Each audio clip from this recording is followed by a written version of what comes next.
Good morning, everybody. It is Saturday in Pittsburgh, Pennsylvania. My name is Adam Bittner, digital sports producer for the Pittsburgh Post-Gazette, joined for our final Steelers mock draft tracker video of the mock draft season, Brian. We are at the end of the line.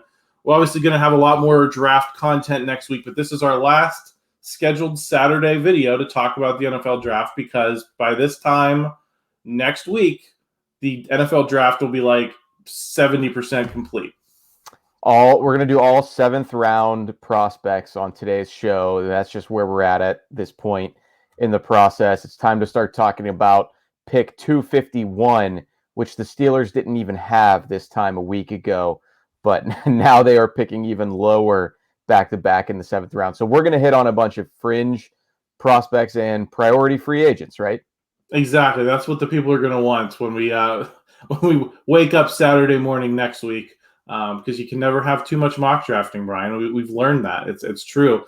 But just a reminder, if you're joining us for the first time on the last time, this is our weekly video where we talk about all of the mock drafts across the internet. I was just kidding, by the way, which you could probably tell by the time you see this video. There will be a headline on it that does not indicate we're discussing a wide receiver with Adam's frame and my speed. That will not be somebody who comes up on the show today. Exactly. So we're going to talk about who is being picked by the Steelers in mock drafts across the internet. Some interesting ones as we're going down the stretch here into the final week. So hopefully you'll enjoy our final scouting report here. Brian, I wanted to start with Paris Johnson Jr. There's been a lot of talk about him, I think, generally on Steelers Twitter in the past week.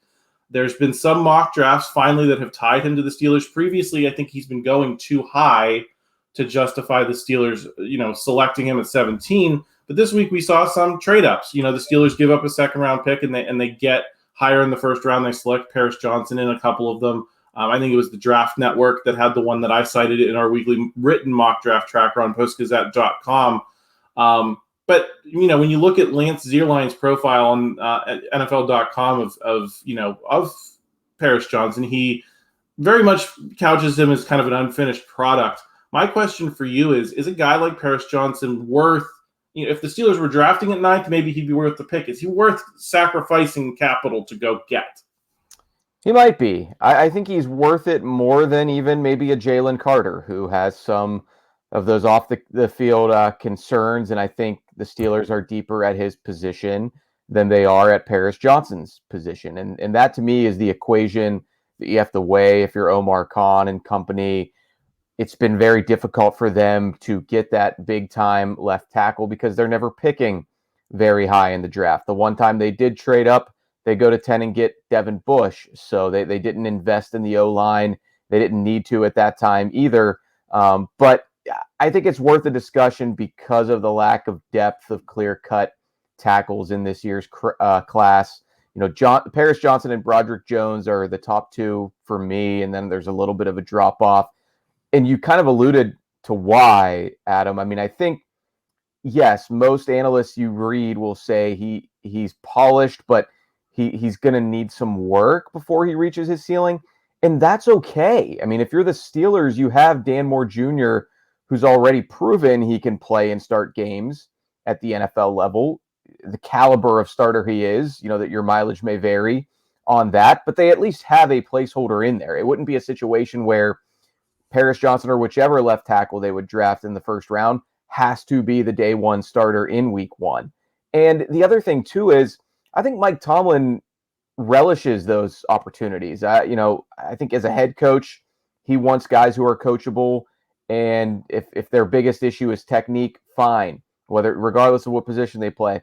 I think most people would agree that second year offensive line coach Pat Meyer did a pretty good job with the developmental aspect of the offensive line last year. So that might be a plus too.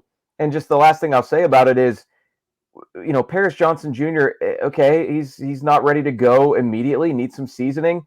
That's all right. It's not like this guy was playing left tackle at Creighton or Butler or something. I mean, the guy was playing at Ohio State and starting. So it's, when you talk about not being a finished product, he was finished enough to be able to protect CJ Stroud for one of the best teams in the country. So if those are your biggest flaws in your game, I think I can work with that. It means he has all the physical attributes and the athleticism to get the job done. Let's broaden that conversation out a little bit to Skoronski, Jones, possibly Darnell Wright. Of those four, how many would you consider trading up to get if you're the Steelers? How far would you trade up to get them?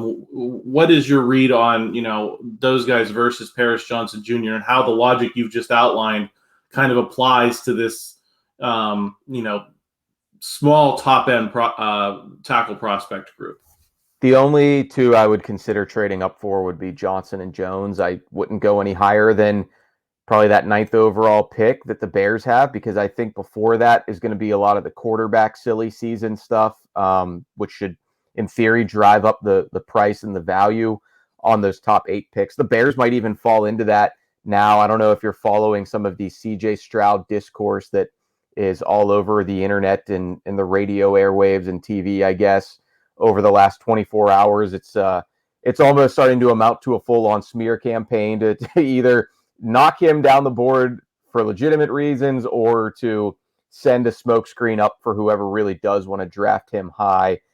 So it's, we're getting into that point of the draft calendar. But what it does as it relates to the Steelers is it casts a little bit of murkiness around which teams are going to be willing to trade up, which teams are looking to trade down. The Bears seem like an obvious target because they need so much after finishing with the worst record last year that they're probably the right team to stockpile picks. You could probably say the same about the Arizona Cardinals, but they're at 3. That seems like an obvious spot for somebody to trade up for a QB. Beyond that, the teams in between 10 and 17, I think for the most part, other than Houston, they're all teams that think that they're a few pieces away from being contenders again. So that might be difficult to pull off. And a lot of them might want 2 of those top tackles as well, which complicates matters. So if I'm the Bears, I might want to just detox from trading with the Steelers for a while after what Omar Khan did to them for the 32nd pick in this draft. But yeah, Skoronski and Wright, they might prove to be good players, but I think there are some questions about the overall ceiling with both that if they fall to me, great, we'll consider them, but I'm not going to move mountains to try to go up and get them. Brian, I wanted to ask with regard to Paris Johnson about the comparison that Lance Zierlein on NFL.com made to him, his top NFL comp of what he could look like in the NFL, and it was Brian O'Neill, a guy you are very familiar with from his days at Pitt. He was drafted in the 2nd round. If I told you today you're going to get Brian O'Neill's NFL career out of Paris Johnson at pick number 9, let's say they trade up to get him at number 9 where the Bears are, like you mentioned, Are you happy with that outcome? If you get Brian O'Neill production from trading up to get Paris Johnson? Absolutely. I think Brian O'Neill is one of the best right tackles in the league, and I think the Vikings do too. They gave him a pretty big contract either, I don't know if it was last offseason or the year before, but I watched him a couple years ago, full game. I thought he did a great job against an admittedly hobbled TJ Watt up there in Minnesota. But, I don't even know that Paris Johnson's quite as athletic as, O'Neill was kind of a unicorn in that way, and Pitt used him as such under Matt Canada, coincidentally enough. So, but if that's the caliber of player you're getting, I think I would be good with that. Paris Johnson's he's been a 5-star recruit, coming out of high school. He's been, a really good player for one of the best programs in the country. He's just kind of ascended to greatness at every level of his football career. On top of all that, the kid is he's a sports writer for the Ohio State student newspaper. So obviously I've got a soft spot for him there, Adam. Absolutely, we both do. Good to see people in our business making a lot of money, right? Yeah, shout out to the Lantern, I think is what their paper's called. You should know that, being a Big Ten media graduate yourself. Yeah, no, great. They have a great student newspaper out there at Ohio State, so I'm sure whenever his football career's over, he can jump right into media. Brian, he can take our jobs. Yeah, he could. We got to look out. Brian, I want to move on a little bit to another mock draft I put in the written tracker this week, which was Ryan Wilson from CBS. He had the Steelers picking Julius Brents at number 17 above Joey Porter Jr., who we've spent so much time talking about. I know a lot of people in Steelers Twitter love Julius Brents. I think Christopher Carter, the host of the North Shore Drive, Monday, Wednesday, Friday, he loves Julius Brents. But that seems like a spectacular reach to me. Do you see any scenario where Julius Brents gets into this mix of these top corners? No, I mean, I think if you really wanted to stretch belief, it would have to be, kind of like my worst case mock draft that I posted on the Post-Gazette website Tuesday, where somehow, some way, Devin Witherspoon, Christian Gonzalez, Joey Porter Jr., and even Deonte Banks are all gone in the first 16 picks. I mean, maybe then if you're the Steelers and you are really committed to getting a top flight corner in this draft, and that's that's my biggest need. Gotta do it. We'll take the next one.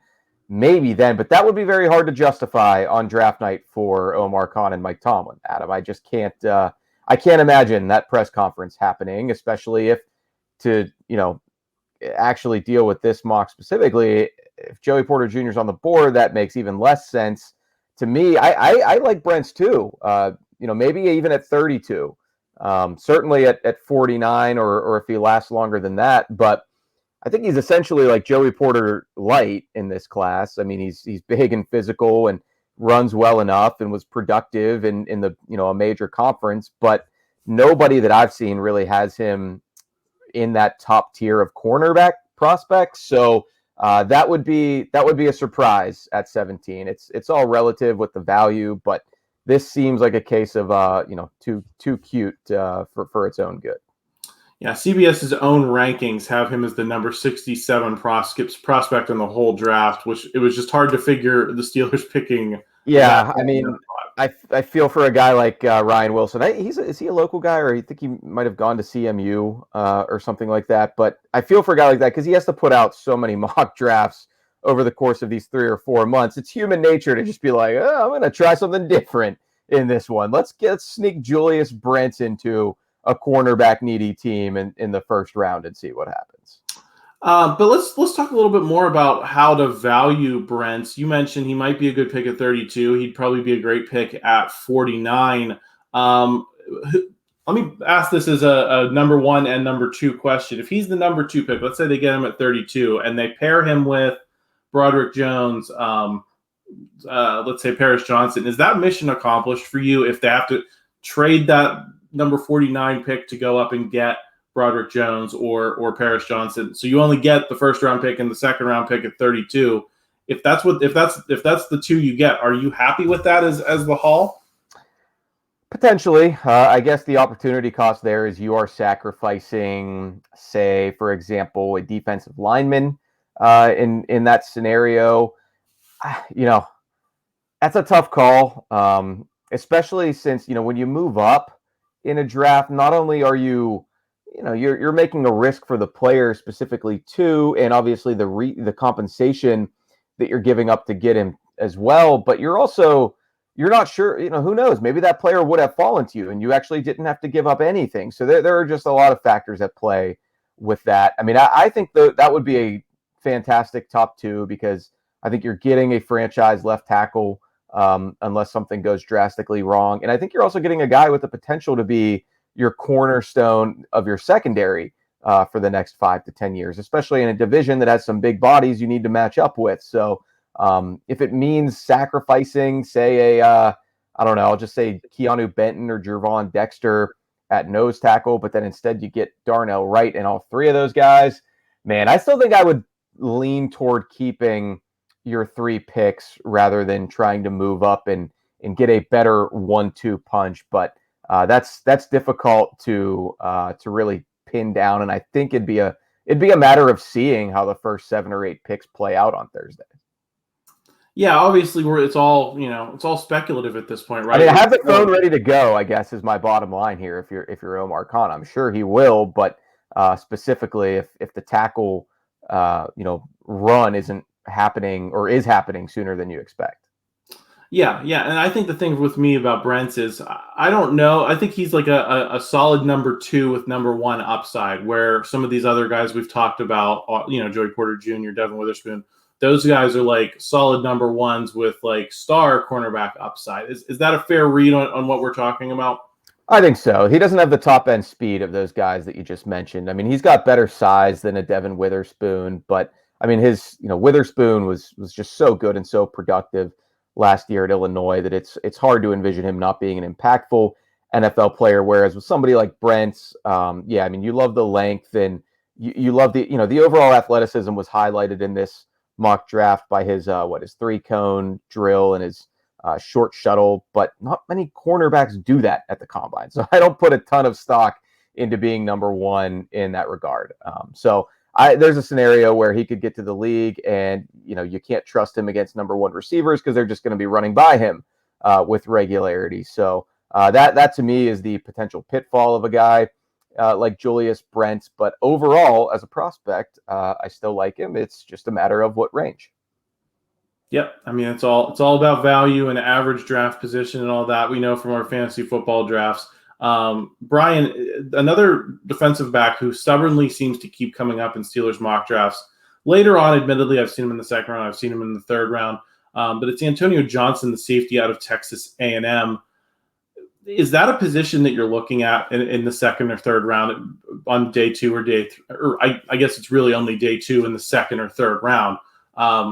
He's a name that keeps coming up, and I'm not exactly sure why. I think it's probably people not necessarily accounting for what the Steelers did at safety this offseason with DeMonte KZ coming back into the fold and then signing ONeill from Tampa Bay. I mean, I think that they've kind of covered their bases there. I mean, a month ago, I would have said, sure, it might be time to invest in that second safety position. Go get yourself somebody who can start next to Minkah Fitzpatrick for the entirety of his rookie deal. But no, I at this point, that wouldn't make a ton of sense to me. I think you've got significantly bigger needs elsewhere. And, I wrote about this in my mailbag on Friday when somebody asked me to list, my favorite prospects in the class. And I kind of went down position by position. If the Steelers are going to take a safety or a safety body type, if you want to call it that, whatever their position designation is on the draft boards, which as an aside, I'm kind of surprised that as specialized as draft literature has gotten over the years, now that we've got IDL and Edge and IOL, I'm a little surprised there hasn't just been a spot for slot corner at this point because nickel defenders are ubiquitous basically throughout NFL and college football. But I digress. I make that point, though, because I think if the Steelers are going to draft a quote-unquote safety, especially high, it better be somebody who can play that nickel position at least in year one where the Steelers are looking for a starter there. That's why you see Brian Branch linked to them a lot, whether it's in the first or second round. It's why, some of these smaller corners such as Clark Phillips or, skinnier guy like Emmanuel Forbes come up a lot with them because they need that coverage guy inside with Cam Sutton gone. And obviously 2 years now with Mike Hilton gone. So I don't think Antonio Johnson is that. He's a bigger bodied guy. He's going to play in the box. He might be really good wherever he ends up, but I don't really see it as a fit need wise for the Steelers now with how they've built their roster back up. Another eye-catching selection I saw this week, it was in Dane Brugler of the Athletics mock draft. He's one of the more respected guys out there, and he had the Steelers going with Osiris Torrance, the guard from Florida, with the 32nd pick, then getting DeJuan Jones at number 49 out of Ohio State, and then Joey Porter Jr. was the first-round pick. So those were your top three. I found that to be a pretty interesting mock draft because I don't think there's a lot of people going into this draft thinking the Steelers need to address guard, given what they've acquired in free agency, Nate Herbig, Samalu from Philadelphia. What do you think of Torrance, though? Because he did visit the Steelers, so they do seem to be showing, some interest in him. And Brugler's a pretty plugged in guy, and he thinks that they want a mauler to kind of make a more run first offense. I feel like we talk all the time about the tackles in terms of protect Kenny Pickett, as if, the Steelers are going to go back to the days of Ben Roethlisberger slinging it around to the killer bees. What's your read of how a guy like Torrance would fit in with what the Steelers are actually trying to do? I just don't know where you'd put him. I think he'd be, maybe one of the best prospects available if he's on the board at 32 because he's humongous and was just, he was impenetrable at Florida last season. 0 sacks given up, and I think, if I'm not mistaken, according to Pro Football Focus, at least 0 sacks given up in his entire collegiate career. He transferred there from Louisiana, where, ironically, if he ends up coming here and replacing this guy on the roster, he actually played alongside Kevin Dotson.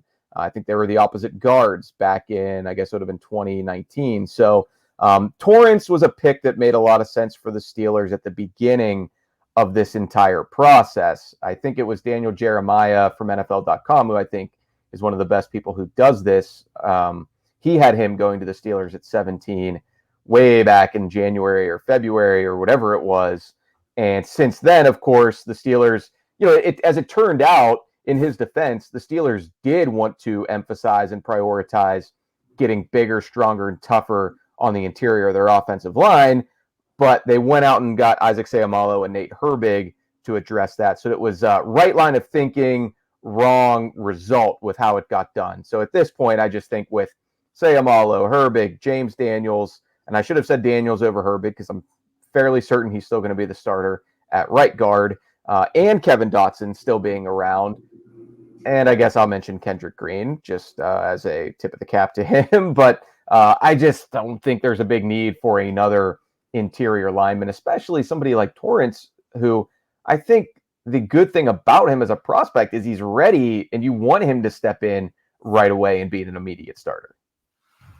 Let me ask the question this way, Brian. They do get their corner in Joey Porter Jr. in this mock draft. They do get DeJuan Jones, who I think is definitely in that second tier of tackles, but that a lot of people like because he's huge too. And if he got absolutely lambasted in an article the other day by Bob McGinn, who has worked for a number of outlets over the years. He's a very respected draft writer because he kind of pioneered, I think, getting anonymous quotes from scouts and building profiles on players accordingly. And he's now with golongtd.com if you want to check it out. His offensive line section heavily revolved around DeJuan Jones and how, as you were about to say, Adam, before I rudely cut you off, that he lit it up at the Senior Bowl the first day in Mobile and everybody was buzzing about him.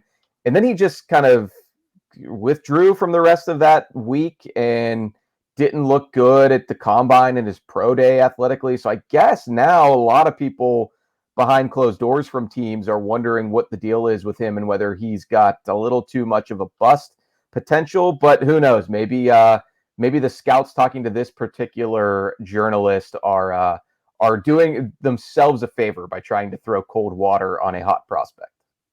Yeah, it's possible. And I just want to ask the question this way, Brian, is if you go get these two guys who are huge, who could maul people, and then you throw in the guys the Steelers already have, like that's starting to look like a pretty nasty offensive line. And I think that's the reason that I would have a little bit of pause is regardless of the other pieces that you have, at least 3 pieces, if you include Seumalo in there as like just nasty guys. Suddenly this unit is looking pretty great, and it's hard not to like let your mind run wild with how good they can be compared to what we've seen here for a long time. They would be a massive offensive line. There would be questions for people who know more about O-line play and running schemes than I do, admittedly, about are they going to be a good fit for some of Matt Canada's zone blocking and stuff like that. So, but yeah, on paper they'd be one of the beefiest fronts around, I think. Osiris, I was going to call him Torrance, Osiris Torrance. Yeah, you don't draft an interior lineman that high unless he's going to start right away for you, I think. So if there's maybe there's some secret plan, that down up in or down at UPMC Rooney Sports Complex, I had to think of where I was for a second, that James Daniels is going to get traded and they're going to continue rebuilding the line through the draft that way. I mean, that would surprise me, but hey, if that's the case, then by all means, draft your heart out with Torrance and DeJuan Jones. A lot of questions about whether he could play left tackle in the league because he was the right tackle opposite the guy we started this show with in Paris Johnson. But certainly the size is as intriguing as it gets at 6'8", 360 some, longest arms, biggest hands in this entire pre-draft process. He's just humongous. So I could see the Steelers liking a guy like that. They did when they took a chance on Zach Banner, albeit very different, using a free agent signing on someone versus taking a guy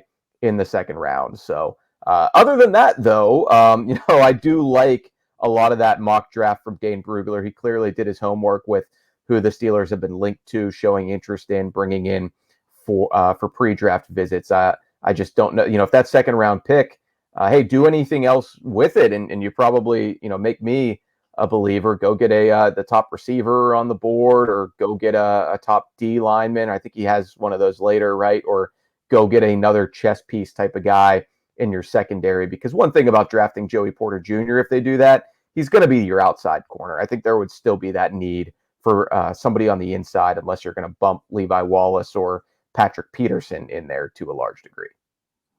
The defensive lineman you referred to in that mock draft is none other than Siaki Ika, who I think has been in every mock draft tracker I have done, any multi-round mock draft tracker I've done since the Super Bowl, and maybe before that. He is, I don't know if I've ever seen a guy more consistently go to the Steelers in the second, third round area. Obviously, that first round pick, there's a lot of groupthink, but when you get deeper in the draft, usually you see more variety. Siaki Ika shows up all the time. He's another big guy. What is the % chance that he actually ends up being a Steeler at the end of this? Oh, now you sound like one of my chatters asking for these percentage chances or the radio interviews. But no, I think why you see that is because it is your typical take on the Steelers, right? They're stop the run, 3-4, need a big nose tackle in the middle to play rug-em-chug-em football on both sides of the ball. So the biggest defensive tackle in the draft, of course, will be tied to them early and often and consistently. I think a little bit less likely now that you've got a Braden Fehoko and to a lesser extent Armon Watts in free agency. Both are, journeymen to a degree, but they do bring legitimate NFL starting experience or at least contributor experience. So there's not that really gaping hole in the middle that you had previously, when really the only body there was Montravius Adams and a couple guys who barely got on the field last season. So I still think it's possible, because to me there remains some value in getting that two-gapper in this defense, and more specifically in this division, when I don't think the Ravens are going to switch up how they want to do things. Last I checked, they still have a bunch of big jokers on their offensive line and want to push people around no matter who's at quarterback. The Browns are clearly what they are under Kevin Stefanski, and I know there was some buzz about maybe Nick Chubb being on his way out of town, but they still have a really good O-line, and they still have one of the best running backs in the league who's great at running between the tackles. So those are going to be slobber knocker football games for years to come, and that's why I would never turn my back on a 350-pounder in the middle, especially somebody like Ika, who, the scouts are kind of split on him, but I think he's nimble enough that he could maybe give you some pass rushing ability if they're not just trying to run into that brick wall every time. Yeah, and he's another guy who has visited the Steelers, so I feel like we should note that at this point, because we know, like, at least expressed enough interest to put him in the group that they bring in. So that's another kind of notch in his favor. Yeah, and it's interesting with those visits. They've brought in a lot of guys who we've probably discussed as second and third round options for them. It's not like they've really been beating the ground with every possible first round prospect. Outside of Brian Brzee, Christian Gonzalez, Broderick Jones, Darnell Wright, and I don't even count Joey Porter Jr. really, because he's a local visit.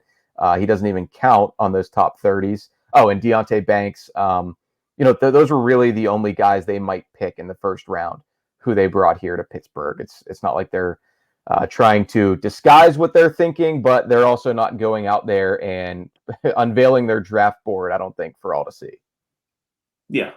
The one last name I wanted to touch on with you, Brian, was in that Dane Brugler mock draft. He also had Charlie Jones, the Purdue wide receiver, as the 4th round pick.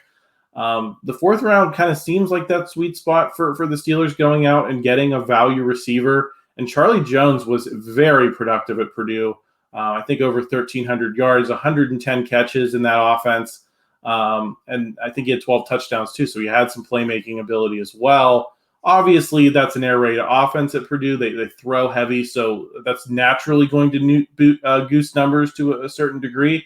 But 1,300 yards in the Big Ten is also not easy, Brian, especially when you're playing at a school like Purdue. What do you think of him as an option? And if let's broaden that conversation out from the question I asked you earlier. If you get those top three, Joey Porter Jr., Osiris Torrance, DeJuan Jones, and then you add to that Ika and Charlie Jones, what do you think of that as a top five for the Steelers?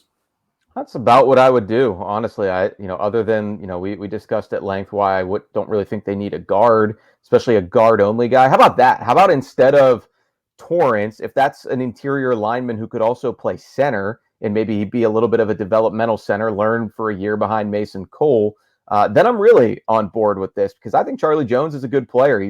He's athletic. I don't think the addition of Allen Robinson, overlaps with him in any way, because I think at this point in his career, at this stage, Allen Robinson is not going to be getting open and sitting down against the zone and being Kenny Pickett's best friend over the middle of the field. I think that's what Charlie Jones has the ability to do. He's a one-year wonder, but there's a lot of factors at play with that. I mean, he was previously at Iowa until this season, and before that he was at Buffalo in the MAC. So he got in a wide open offense with a pretty good quarterback, and look what he did. He went crazy in the Big Ten. And I also saw a stat from, I think it was another PFF stat here, that I believe Charlie Jones led the FBS in contested catches this past season. So that's different than contested catch rate, where another pre-draft visitor for the Steelers, Jaden Reed, was ranked among the top performers in the country this past season. That probably goes to it's a volume-based stat for Charlie Jones, but it's at least showing that not all of his receptions were drags across the middle or wide open to the outside. He played on the outside a lot for Purdue, even though he's probably going to be a slot guy in the NFL. But he is able to go up there and get it despite not being the biggest guy, not being the strongest guy in the world. I think he'd be a steal potentially in the fourth. All right, Brian, here we are. We're wrapping up the last mock draft tracker video. If I gave you three guys, I said the first round pick is coming out of these three players, who are your guys? What I would do, or what I think the Steelers will do? If you're predicting what the Steelers will do. Right. That's all that really matters anyway. I'm just some guy who talks on YouTube and writes articles for the Post-Gazette. Brian Brzee from Clemson, pre-draft visitor, and I just think that he's the most likely combination of will be there and will be liked by them. Brian Branch from Alabama, same thing, same logic.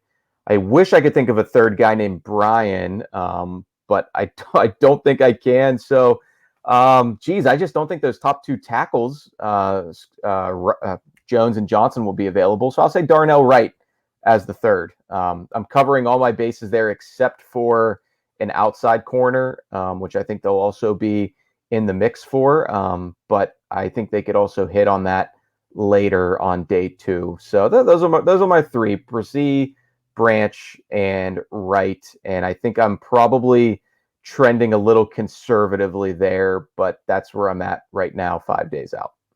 No JPJ. That's what I'm saying. I think I'm leaning a little more on the side of caution, because I think if he's there, the Steelers are taking him. I really do. But I just think there's too many cosmic forces at work for Joey Porter Jr. But I think ultimately somebody will probably take a chance on the length and the speed and the Big Ten tape with him. Yeah, absolutely. I think it's very possible that he's gone, and all of this talk it ends up being for nothing. But it would be the second draft in a row of just like the universe delivering a Steelers Pollyanna draft situation to them, and maybe that will happen. But I just don't think I'm going to predict that. Stay tuned for this week, though. My final 7-round full mock draft for the Steelers will be out on postgazette.com. So we'll rate for the Paldos. Jerry Dulac will make his first round prediction, which always carries a lot of weight in these parts. So it's going to be a fun week. Yeah, keep an eye out for that. Make sure you're signed up for post-gazette.com for the draft. We're going to have tons of content, not just on the days when the players are selected, but analyzing these guys once they become a class and kind of digging in further, I'll be doing a lot of Q&As with beat writers who covered these guys in college, as I do every year. So we'll have tons of information. You can get all of it for $6 for 6 months of access. So at this point, you're almost getting up to the season, as well, Brian. So make sure you're signed up for that deal down in the description. Make sure you're subscribed to the channel. Because like Brian said, we're going to be talking a lot more. This is the last mock draft tracker video, but we're going to have a lot more draft content next week leading up to and during. We are talking about having some live streams so that we can analyze the picks, not only the Steelers picks, but the guys who may be falling to them in real time. We're working through the logistics, but we're excited about that. So make sure you're subscribed to the channel. And we'll talk to y'all again real soon. Brian, any final words for the mock draft tracker for 2023? No, but another good year of tracking the mocks. I will say on that note, though, look out for an article from me next week that'll be very meta. It is an article about the mock draft simulations that so many of us mess around with and use now. I talked to a few people about how those have really crept into the mainstream of the mock draft nerds. So you might enjoy that one, Adam. Mock Draft Database is one outlet that I talk to for that. They do a good job of compiling all of these and putting them into one place. That's what they call a tease in the business, Brian. So thank you for that, everyone. Like we said, check out all that stuff, and we will talk to you again next week. Thank you for checking out this content from Post-Gazette Sports. If you liked the video, please like it and subscribe to our YouTube channel. If you enjoyed it on Apple Podcasts, please rate us 5 stars on Apple Podcasts. For 6 months of digital access to post-gazette.com for just $6, click the link down in the description.